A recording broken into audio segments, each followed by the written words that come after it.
Guess what? I just scored full A plus. Recently my revaluation result came out and I just scored 50 out of 60 in my max. Just a quick backstory. I just scored 49 out of 50 where I just needed 1 mark to get full A plus, and I just lost A plus in my max subject. So I just applied for revaluation and I just forgot about it, and just today my mother told me revaluation result had came out and she had checked and she told me that I exactly got what mark was needed for my A plus.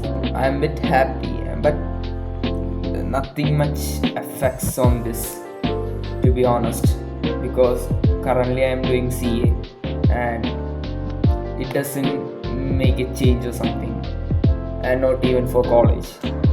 My total percentage has now increased from 96.4 to 96.5, just 0.01 percentage difference.